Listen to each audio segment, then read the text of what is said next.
Hello everyone, welcome to this session.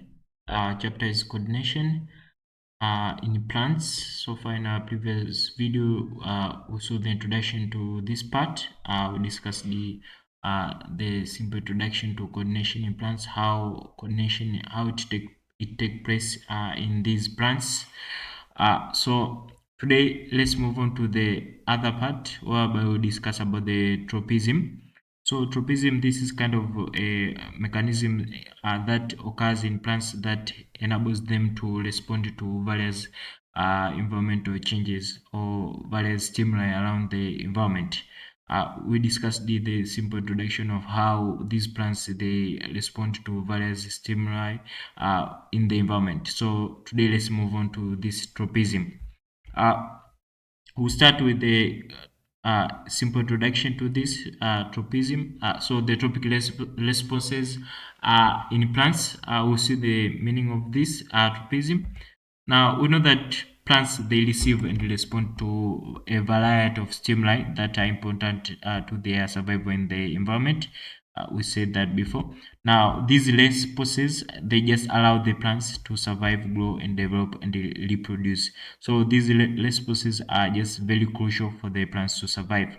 Now the movement of the plants in the direction or just away from the direction of various stimulus is what we call the tropism. So that's where we get the meaning of the tropism. Tropism, this is just the movements of the plants just away or into the direction of various stimulus that can be essential maybe for the plants to survive, to grow, to develop, or just to reproduce.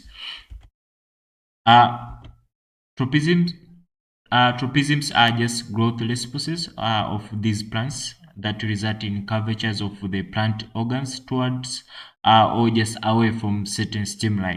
So these tropisms they result in the movement of curvature. We said that plants they just have this kind of movement of curvature that they move certain kinds of parts of their organs. So the tropisms are just there to enable the or just they result to the curvatures of the plant's organs just to move toward or are just away from various stimuli or away from certain stimuli.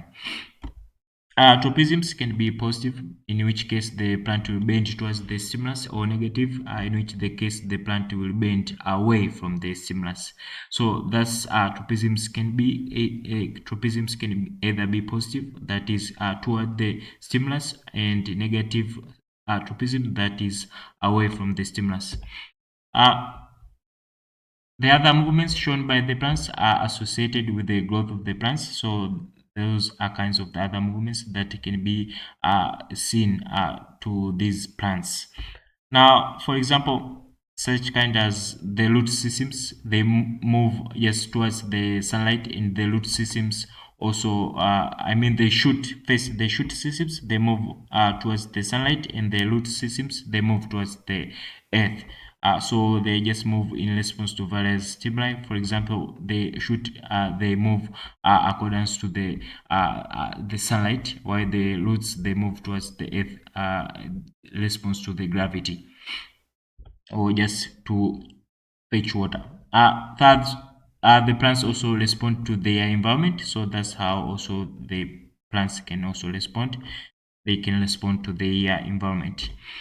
Now, tropism, there are various tropisms, these kinds of tropical responses in plants. They include as follows. The first one is the phototropism, then there is the geotropism, then hydrotropism, chemotropism, thermotropism. So these are just the various tropisms or just these various tropical responses that plants they can have. So in this session I will cover at least two of these tropical responses. We will discuss the phototropism and the geotropism.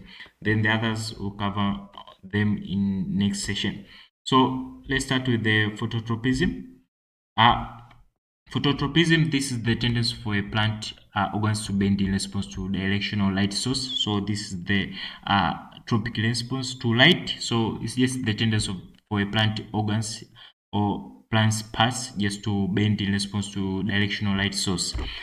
For example, light streaming in a window from one direction will often cause the stems of the plants placed nearby to just bend toward the window, a positive phototropism. So that what will occur. Also, most plants, these plant shoots are positively phototropic because they tend to grow towards the light. Most these roots are just negatively phototropic because they move away from the light. So the positive phototropism it occurs to the shoots, while the negative phototropism it occurs to the roots. Uh, and here is the diagram that shows the phototropism, how it occurs. So as you can see, a plant root, a plant shoot bending towards the light. As you can see here, there's sunlight. So before maybe this plant was growing straight, so they shoot just for a cup of time, for certain kind of a time or a period. These plant roots, they just tend to bend towards the light. Before going straight, they just bend towards directly to the sunlight. So that is the phototropism.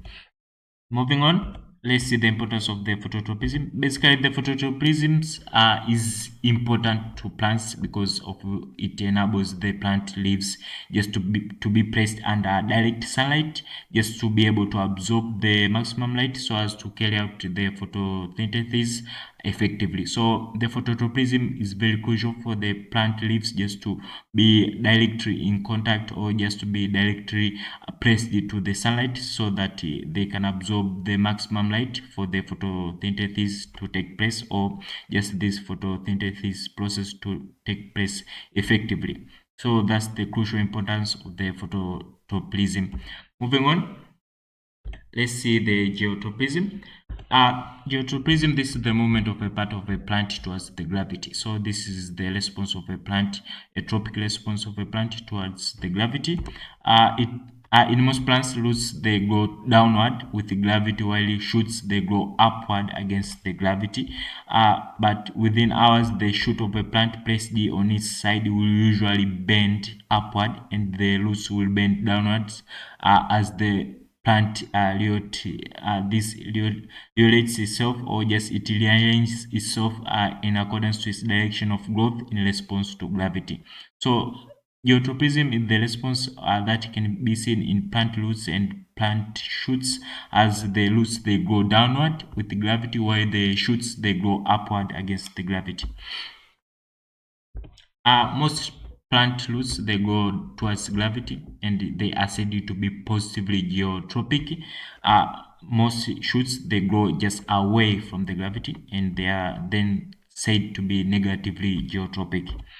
And here's the illustration of geotropism, how it occurs, the positive and the negative geotropism. The positive in terms of the plant roots, they move towards the gravity, and negative geotropism seen by these plant shoots as they move away from the gravity. So as you can see, maybe this plant was this container holding this kind of a plant before, maybe it was a seed, it was placed in this horizontal way, but after some time when this plant starts to grow, it means that there will be these kinds of response, the positive geotropism and the negative geotropism. Now let's see the importance of geotropism. Geotropisms are just important to plants because of the following reasons. The first one, that it enables the plants to send roots into the ground, hence anchoring the plant firmly into the soil. So the geotropism response, it just helps the plants to anchor themselves firmly into the soil and helps the plant to be stable and be able to support itself in terms of growing and developing itself. Then it enables the plant roots to just absorb the water and the mineral source from the soil. So that's the other reason of, or just the other importance of the geotropism. And last but not least, the negative geotropism inhibited by the shoot, it enables the shoot to grow upwards, and in doing so, it exposes the plant leaves to maximum sunlight for effective photosynthesis. So the negative geotropism Phototropism is crucial for the plant shoots as it enables these shoots just to grow upwards, and in that way it exposes the plant leaves to maximum sunlight in such a way facilitate the effective photosynthesis. That's all I have for this session of the Scribe, and thank you for listening. We've seen the various tropical species that can be seen in these plants. We've discussed some of them. We'll cover the other remaining ones in our next session. So that's all clear, and thank you.